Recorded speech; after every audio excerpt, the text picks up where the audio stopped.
ERCP परियोजना को पूरा करना राजस्थान के लिए एक चुनौती बन गया है। बीजेपी सरकार में शुरू हुई परियोजना को कांग्रेस ने आगे बढ़ाया, लेकिन 7 साल में राजस्थान में तीसरा सीएम मिल गया, लेकिन काम 10% भी पूरा नहीं हुआ। लेकिन अब नई उम्मीद जगी है। राजस्थान और एमपी के बीच सहमति बन गई है।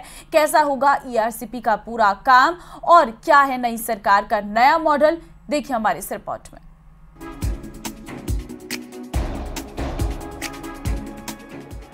ईआरसीपी का शोर तो आपने चुनाव में खूब सुना होगा, लेकिन इस बार लग रहा है कि पूरी राजस्थान का यह सपना सच होने वाला है। राजस्थान चुनाव में बीजेपी ने जनता से ईआरसीपी को लेकर जो वादा किया था वो अब पूरा करने की तैयारी में है।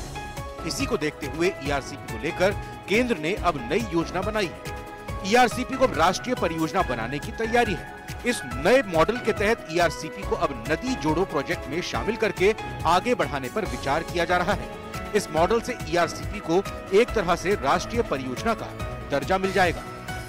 कांग्रेस ने और पूर्व मुख्यमंत्री सम्माननीय अशोक गहलोत जी ने ईआरसीपी पर बहुत राजनीति की, जनता को गुमराह किया। आपने देखा होगा भारत सरकार ने दोनों राज्यों के अधिकारियों से बात करके ईआरसीपी को आगे बढ़ाने के लिए और जनता को कैसे पेयजल की सुविधा हो सके, सिंचाई की सुविधा हो सके, उन 13 जिलों में और जो शेष जो जहाँ उसको बढ़ा सकते हैं उस पर सारा विचार विमर्श किया है।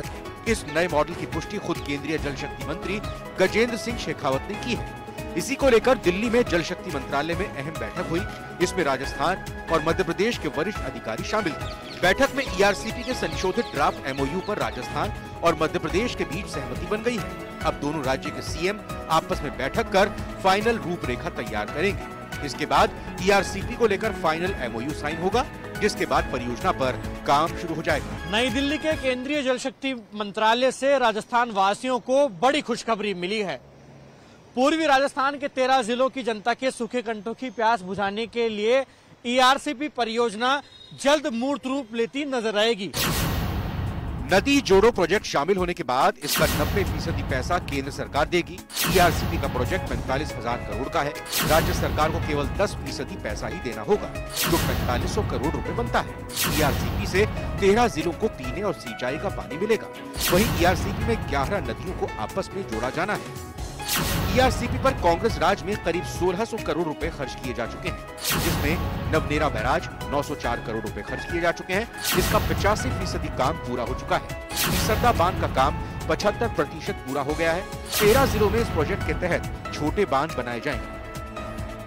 वहीं इस मुद्दे पर कांग्रेस अब बीजेपी पर हमलावर है। साथ ही ईआरसीपी परियोजना पूरी नहीं करने पर आंदोलन की बात कही है।